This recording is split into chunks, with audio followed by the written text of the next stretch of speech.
at that number. Yes, so yes. Make sure, you guys, this is a way you guys want to know how you can support Brother Bobby and the work that he's doing. I will tell you guys, I have the picture packet, and no lie, the day that I got the picture, I had the African Venus that I really, really wanted. Brother Bobby sent that picture to me, and immediately she started really talking to me. I could really communicate, feel the energy off of it. The pictures are off the hook. Definitely my purple disc, I don't take it off. I have the stimulus check. That sure is, all of that is very powerful tools. 678-358-1055 as we continue with Brother Bobby live in the remix. And I'm your host, of course, Miss Bliss. All right, Brother Bobby, we're going to turn it back over to you. Okay, now I'm reporting a master Italian brother. You know, them Italians, them ain't nothing but spaghetti niggas. There's an Italian brother that died. His name was William Arbello. I think he died sometime in last September or something. He was a master of the occult. He's been doing stuff since the 1960s. William Arbello made the transition, but what happened was he had a documentary, or he had a series out, a tape out, or a DVD out called Get Rich Quick Spells. And this guy's a master, which means he will show you how to do things in getting household products out of your kitchen to bring in money and finances.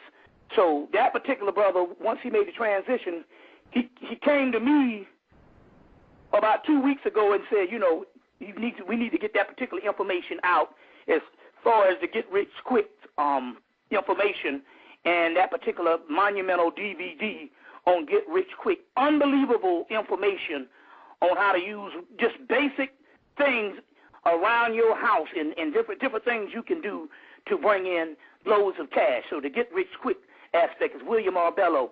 So please inquire when you make your phone calls about that information and that particular DVD also. Yes.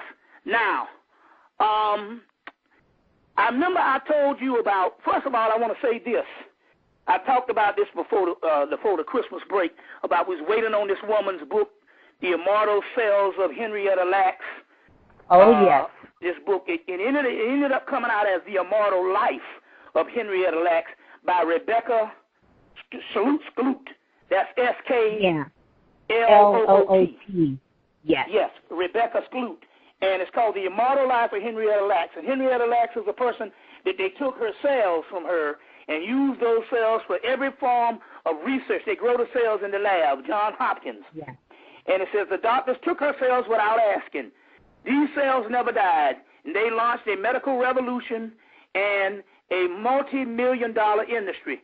More than 20 years later, their children found out, and their lives have never been the same. So let me give you an update on that. Is the woman, Rebecca Skloot, or whatever that is, Skloot, this woman, she said that when she was in college and she heard mention of them taking this black woman's cells and growing them in a lab and also using them for all of this particular research, and she said she never forgot it. And as a result, years later, she's written this particular book, The Immortal Life of Henrietta Lacks, and it's her #1 bestseller on the New York Times. Now, and it was years later that the children found out. Now, one of the keys is this. What was the outcome of this? The children found out later, and now they have this particular, they put in something years after they took her cells that you can't sue the hospital or you can't get any money for the doggone research. So they did that to cover their behinds. And so, as a result, so the lady came to speak about 2 weeks ago here in Atlanta. So the sister Kimberly said, well, what I'm going to do is I'm going to raise the question, because she came to speak at Emory, well, why don't you use some of the proceeds to the book? Because the book is #1 bestseller. New York Times, to help the family. To help the family, since the hospital had this thing that said that they can't sue or they can't get any money. So she ended up not going to the actual lecture. I don't know what happened. But one of her colleagues did go.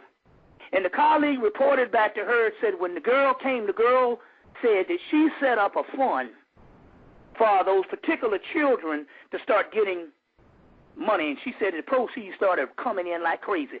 So that is a good ending of a story that the woman, not only did she write this book, but she also set up a fund so those particular people could get that particular information. And so I just wanted to add that into a follow-up, because we didn't know the whole thing based on her offspring and what was actually going on. Yes. We'll keep going. I got a 10 on her, but yes, very powerful story. We're going to keep going, Brother Bobby. And the good part about it, the book was such a number one bestseller, so now they've already put it on audio. You see what I'm saying? Wow. Put it on audio, which is good. So you can go to Barnes & Nobles or wherever, and you can order the actual audio. That's the good part about it becoming a bestseller. You can just get the audio and, and look at it that particular way. Now, remember I was talking about the god Kalki. Right. And Kalki is the last avatar of Vishnu. Now, you want to get his information, you want to go onto the internet, and you want to type in the prophecies of the Vishnu Purana.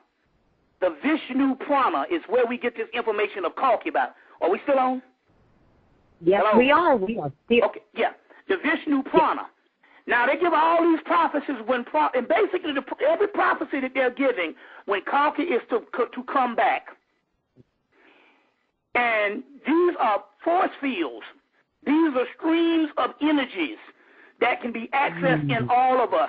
When we feel certain things strange, you see what I'm saying? Instead of some man coming back or some whatever, there's a current, a frequency comes back for those particular people who are aware. So try to understand how these energies work.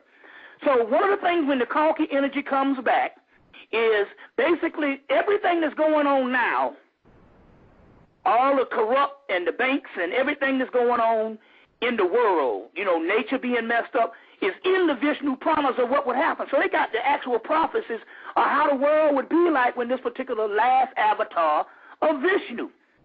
Vishnu being the Christ energy being a form of the pineal gland and the Kundalini energy.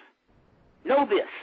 And a current, when the last installment or the last ray or current of the Vishnu's energy comes back, basically the Vishnu Purana is explaining the same stuff you see in the news every day.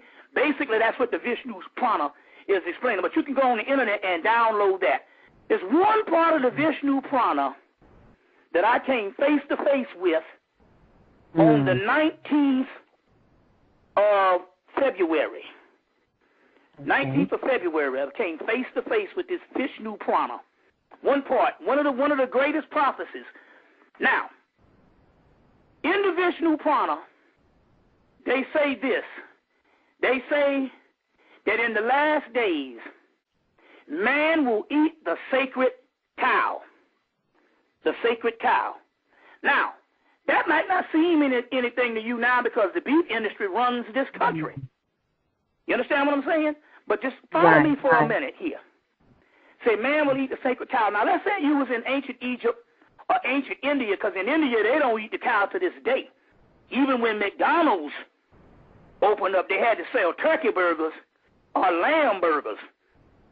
Now, if you were in Hemmitt in the ancient world, and in some parts of the ancient world that later on started eating the cow, if you was in the ancient world, when these particular prophecies that was written, you see, even when they came down even orally, you would think that would be something ridiculous. It would be no different than, say, man will eat the sacred babies.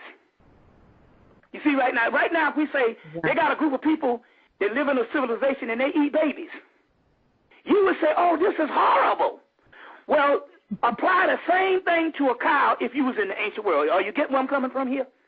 Yes, so when they're saying this particular prophecy, they're not saying this particular prophecy, oh, well, they're just looking and they say they're eating cows. No, they're saying it is a same equivalent of saying man is eating a baby. So, on the 19th, what happened is on the 18th, Spirit told me there was a statue of Erzuli. It was an Erzuli type looking statue, but it was a fountain. And they said, well, you need to go get that fountain at that number. Yes, so make sure, you guys, this is a way you guys want to know how you can support Brother Bobby and the work that he's doing. I will tell you guys, I have the picture packet, and no lie, the day that I got the picture, I had the African Venus that I really, really wanted. Brother Bobby, 678-358-1055, as we continue with Brother Bobby live in the remix, and I'm your host, of course, Miss Bliss. All right, Brother Bobby, we're going to turn it back over to you. Okay, now I'm reporting a master Italian brother. You know, the Italians. That picture to me, and immediately she started really talking to me. I could really communicate, feel the energy off of it. The pictures are off the hook. Definitely my purple disc, I don't take it off. I have the stimulus check. That sure is, all of that is very powerful tools. So made the transition, but what happened was he had a documentary, or he had a series out, a tape out, or a DVD out called Get Rich Quick Spells. And them ain't nothing but spaghetti niggas. It's an Italian brother that died. His name was William Arbello. I think he died sometime in last September or something. He was a master of the occult. Been doing stuff since the 1960s. William Arbello